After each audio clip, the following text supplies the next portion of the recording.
साथ विभा उपाध्याय। बुलेटिन की शुरुआत इस वक्त बड़ी खबर के साथ। खबर पटना से आ रही है, जहां सीएम नीतीश कुमार ने एक बार फिर गठबंधन पर बड़ा बयान दिया है। उन्होंने कहा कि 2 बार हमसे गलती हुई है, हमने ये गलती की थी। पार्टी गठन के साथ ही हम लोग बीजेपी के साथ थे और अब कभी इधर से उधर नहीं जाएंगे। सीएम ने आरजेडी के नेताओं पर भी जमकर निशाना साधा और हर क्षेत्र में काम का दावा करते हुए बिहार के विकास में मिल रही केंद्र सरकार की मदद के लिए प्रधानमंत्री नरेंद्र मोदी को धन्यवाद दिया। सीएम मत्स्य पालन के क्षेत्र में ड्रोन तकनीक का उपयोग और प्रत्यक्षण कार्यक्रम के उद्घाटन कार्यक्रम में पहुंचे हुए थे, जिस दौरान उन्होंने एक बार फिर से अपनी गलती का जिक्र किया और कहा कि 2 बार हमसे जरूर गलती हुई, लेकिन अब ये गलती दोबारा नहीं होगी।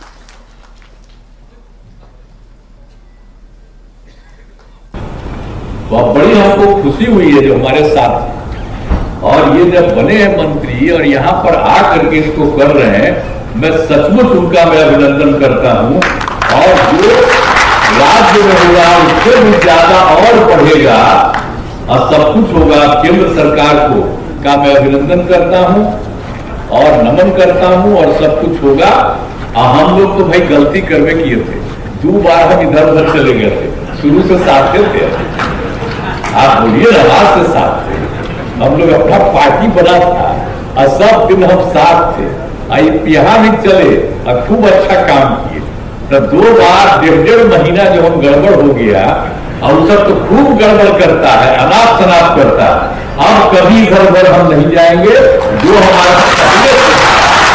हम तो उसी में रहेंगे, अब इधर उधर नहीं जाएंगे। और कितना बढ़िया काम होता है। तो बिहार के मुख्यमंत्री नीतीश कुमार को आप सुन रहे थे। सीएम नीतीश कुमार ने एक बार फिर से दोहराया और कहा कि अब कभी इधर से उधर वो नहीं जाने वाले। सीएम के इस बयान पर बिहार की सियासत गर्माती हुई नजर आ रही है। नीतीश कुमार के बयान पर बीजेपी ने समर्थन किया, तो वहीं आरजेडी और कांग्रेस ने इसे लेकर जोरदार हमला किया है।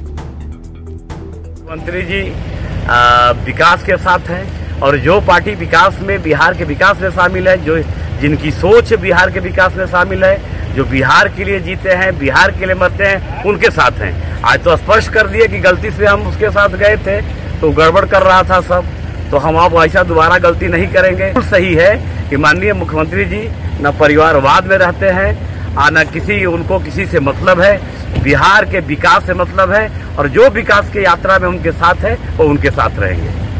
आप गिरिराज सिंह को तो रखे ही है हिंदू ब्रांडिंग करने के लिए, मुसलमान और हिंदू के बीच में डिफरेंस पैदा करने के लिए। इस पे आप क्या बोलेंगे? महंगाई चरम सीमा पे है, अनियमित बिजली बिल, इस पे आप क्या बोलेंगे? सर्वे को लेके हाहाकार, इस पे आप क्या बोलेंगे? थोड़ा सच्चाई झांकी। और जहां तक आप प्रधानमंत्री नरेंद्र मोदी जी की तारीफ कर रहे हैं कि उन्होंने सहयोग किया, कब आप उनकी तारीफ करेंगे और कब आप उनकी थाली खींचेंगे, इसका कोई भरोसा नहीं है। इसलिए माननीय मुख्यमंत्री जी, जो हकीकत है उसका आप बयान कीजिए। यही जो उनका चेहरा बना है पूरे बिहार में, अब आम जनता को, कांग्रेस पार्टी को एवं उनके गठबंधन में उनके सहयोगी भाजपा को भी उन पर भरोसा नहीं रहा है। तभी तो बार बार नीतीश कुमार जी को कहना पड़ता है कि नहीं, हम गड़बड़ी नहीं किए थे, हम नहीं करेंगे, अब यही रहेंगे। दूसरी तरफ मुख्यमंत्री कहते हैं कि अब केंद्र ने हमको बहुत मदद किया है। क्या मदद किया है भाई? आप कह रहे हैं मछली उत्पादन पर हम निर्भर हो गए। आत्मनिर्भर कैसे हो गए? आज भी आंध्रा से मछली आती है जो पटना के लोग, बिहार के लोग खाते हैं।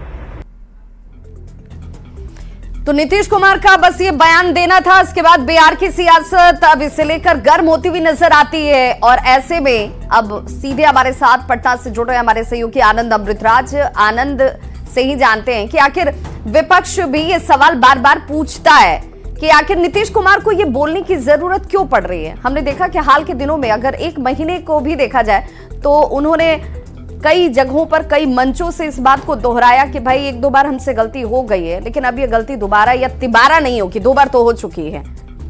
जरूरत क्यों पड़ रही है? देखिए विवाह राजनीति में कई बार मैसेज दिया जाता है, खासकर अब 4 सीट पर उपचुनाव होने वाले हैं, अगले साल बिहार विधानसभा का चुनाव होने वाला है। उसके पहले नीतीश कुमार बार बार ये मैसेज दे रही है। कोई पहली बार नहीं है, इसके पहले प्रधानमंत्री के सामने भी उन्होंने लोकसभा चुनाव के दौरान दिया था, जेपी नड्डा जो राष्ट्रीय अध्यक्ष बीजेपी के, उनके सामने भी दिया था, और बिहार में भी कई बार ऐसा मौका है जब वो भाषण देने के दौरान उन्होंने जनता को बताया कि 2 बार मुझसे गलती हो गई थी, अब गलती नहीं होगी। लेकिन आज उन्होंने कहा कि जब से जेडीयू का निर्माण हुआ तब से हम बीजेपी के साथ हैं और हम काफी अच्छे से हैं, 2 बार बीच में गलती हो गई, अब नहीं होगा। इसका मतलब समझिए, 2020 के बिहार विधानसभा चुनाव के समय आपको याद होगा कि जब जेडीयू तीसरे नंबर की पार्टी हो गई थी, उस वक्त जब चुनाव परिणाम आया उसके बाद जेडीयू के कई नेताओं ने दबी जुबान बोला था कि हमारे साथ छल हुआ है, हमें धोखा दिया गया है, और उसके बाद नौबत यहां तक आ गई थी, बाद में गठबंधन भी टूटा था। सबसे महत्वपूर्ण बात है कि उस वक्त कई नेताओं ने यह कहा था कि गठबंधन तो हमारा हो गया था, लेकिन जमीनी स्तर पर हमारे कार्यकर्ता और नेताओं में एकजुटता नहीं दिखी थी, जिसकी वजह से चुनाव में करारी हार मिला था। यही वजह है कि 2024 में अभी जो 4 सीट पर उपचुनाव होने वाला और आने वाले साल में बिहार विधानसभा का चुनाव होने वाला, उसके पहले नीतीश कुमार ये मैसेज देकर एनडीए कार्यकर्ताओं को साफ साफ संदेश देना चाहते हैं कि अब हम पूरी मजबूती से एनडीए के साथ हैं, बीजेपी के साथ हैं, अब हम इधर उधर नहीं जाने वाले हैं। क्योंकि 2 बार अगर आपने दल बदला और कई बार बिहार में लगातार संशय की स्थिति हो जाती है, जब विरोधी दल की तरफ से नीतीश कुमार को ऑफर मिलने लगता है। हाल के कुछ दिन पहले आपको याद होगा कि यूपी के पूर्व सीएम अखिलेश यादव ने नीतीश कुमार को ऑफर दे दिया था कि आप एनडीए के साथ बाहर आइए और आप एनडीए के साथ अलग हो जाइए। तो जाहिर सी बात है, बिहार में भी कई बार नेताओं ने, आरजेडी के नेता हो या कांग्रेस के नेता, उन्होंने नीतीश कुमार को ऑफर दे दिया। ऐसे में नीतीश कुमार को लेकर जो संशय की स्थिति बनी रहती है, नीतीश कुमार बार बार जब भी कोई बड़ा जो मंच कोई दिखता है, वहां पे नीतीश कुमार ये मैसेज देकर साफ साफ संदेश देने की कोशिश करते दिख रहे हैं कि वो पूरी तरीके से बीजेपी के साथ हैं, और वो पुराने दौर को भी याद दिला रहे हैं कि जब बिहार में एनडीए बना था, बीजेपी तो कह रहा है कि संशय यहीं से शुरू हो जाता है जब नीतीश कुमार इस बात को दोहराते या तिहराते हैं कि भाई मैं कहीं नहीं जाऊंगा, मैं कहीं नहीं जाऊंगा। क्योंकि पहली बार भी जब वो गए तब भी उन्होंने यही बात कही थी, दूसरी बार गए तब भी वही कही, और अब 2 बार के बाद फिर वही बात कह रहे हैं। तो विपक्ष को कहीं ना कहीं आस लग रही है, वो कह रही है कि भाई इसी से तो सुगबुगाहट शुरू हो जाती है कि मन में ये बात है क्या कि जा सकते हैं, इसकी गुंजाइश दिखती है क्या। देखिए विवाह, निश्चित तौर पे ना, अगर मान लीजिए 2 बार आप गठबंधन तोड़कर अलग हुए हो तो स्वाभाविक सी बात है कई बार संशय की स्थिति बनी रहती है। आज भी जब नीतीश कुमार इस तरह का बयान देते हैं तो कई बार सियासी हलके में जब हम लोग जाते हैं तो लोग हंसते मुस्कुराते हुए बोलेंगे बार बार सीएम क्यों बोल रहे हैं कि भाई हम अब कहीं नहीं जाने वाले हैं। तो जाहिर सी बात है सियासी सुगबुगाहट होगी, और सुगबुगाहट होना कोई नई बात नहीं है। कई बार आपने देखा होगा कि आरजेडी की तरफ से हमलावर लोग हो जाते हैं, लेकिन कुछ दिन के बाद कुछ ऐसा बयान आ जाता है जिसके बाद संशय की स्थिति हो जाती है। कांग्रेस के नेता भी बार बार इस तरह के बयान देने लगते हैं। तो नीतीश कुमार का जो ट्रैक रिकॉर्ड 2 बार रहा है, तो बिल्कुल नीतीश कुमार के इस बयान से किसी को विश्वास दिलाने की कोशिश की जा रही है कि हम साथ साथ हैं, तो किसी के अंदर ये आस जिंदा है कि भाई ये गुंजाइश हमारे लिए भी बनी हुई। बहुत बहुत शुक्रिया आनंद इस तमाम जानकारी के लिए। तो देखिए, सिवान, छपरा और गोपालगंज में जहरीली शराब के कहर के बाद बिहार की सियासत देखिए गर्माती नजर आ रही है। विपक्ष शराबबंदी के बाद बिक रही शराब और जहरीली शराब से हो रही मौत को लेकर सरकार पर हमलावर है, तो सत्ता पक्ष भी शराबबंदी को सही ठहराते हुए शराब कांड के बाद सरकार और प्रशासन के एक्शन में होने का दावा कर रहा है। इन सबके बीच बिहार विधानसभा में नेता प्रतिपक्ष तेजस्वी यादव ने नीतीश कुमार पर शराबबंदी को लेकर ही हमला कर दिया है। उन्होंने सीएम पर पहले शराब की दुकान खुलवाने और फिर शराबबंदी के बाद जहरीली शराब से हजारों की जान के बाद महात्मा बनने का ढोंग करने का आरोप लगा दिया। तो तेजस्वी के पोस्ट पर बिहार की सियासत गर्म है। महागठबंधन के नेताओं ने तेजस्वी यादव की ओर से लगाए गए आरोपों का समर्थन किया, तो वहीं सत्ता पक्ष में शामिल दलों के नेताओं ने इस पर पलटवार किया है। क्या कुछ कहा जरा वो भी सुनिए।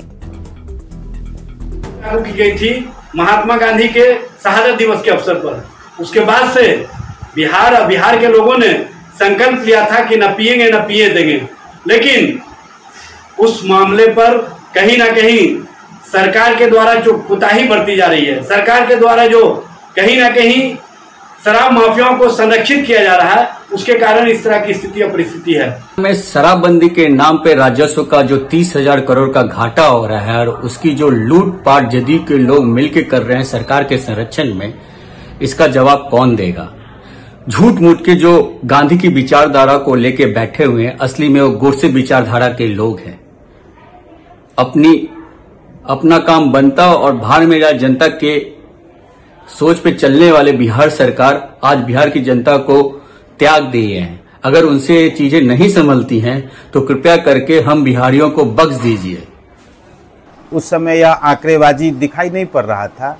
उस समय क्या बिहार में शराब से संबंधित जो आंकड़े उपलब्ध थे उस पर भी गहन चिंतन मनन करते। बाद के दिनों में जब महागठबंधन की पुनः सरकार बनी उस समय भी जहरीली शराब से कुछ लोगों की मौत हुई, उस समय जुबान नहीं खुली। सत्ता के लालच में कुछ से कुछ नहीं बोलने की आदत तेजस्वी जी बनाइए। शराबबंदी मानव हित और बिहार हित में लिया गया सर्वोत्तम फैसला है। और जब अवैध शराब कारोबारियों पर बड़ी कार्रवाई होती है तो आपने अक्सर देखा होगा तेजस्वी जी बिलबिलाने लगते हैं। बिलबिलाने का भी बहुत मौके देंगे तेजस्वी यादव जी, बहुत बार बिलबिलाइएगा, लेकिन आपके अवैध धंधे करने वाले रिश्तेदार जेलों में ही होंगे। उन हत्यारों को हम छोड़ेंगे नहीं। हमें यह भी मालूम है कि कौन पार्टी शराब तस्करों को, शराब माफियाओं को विधानसभा का टिकट देती है। और जब बिहार में शराबबंदी लागू हुआ था तो आपकी पार्टी ने भी सपोर्ट किया था। और 15 साल में बिहार का बेड़ा गर्क करके राजस्व के मामले में आपको यह कहने का कोई अधिकार नहीं है। अगर आप सचमुच चिंतित हैं तो ये जो जहरीली शराब बेच रहे हैं, शराब जो तस्कर हैं, उनको पकड़वाने में मदद कीजिए, ना कि राजनीति कीजिए। तो केंद्रीय मंत्री गिरिराज सिंह हिंदू स्वाभिमान यात्रा को लेकर कटिहार पहुंच चुके हैं। यज्ञशाला मंदिर में पूजा पाठ हवन कार्यक्रम में केंद्रीय मंत्री शामिल हुए और गिरिराज सिंह राजेंद्र स्टेडियम में जनसभा में शामिल होने वाले हैं। गिरिराज सिंह की हिंदू स्वाभिमान यात्रा को लेकर लोगों में उत्साह नजर आ रहा है। इस खबर पर ज्यादा जानकारी दे रहे हैं न्यूज़ 18 संवाददाता सुब्रत कोहा।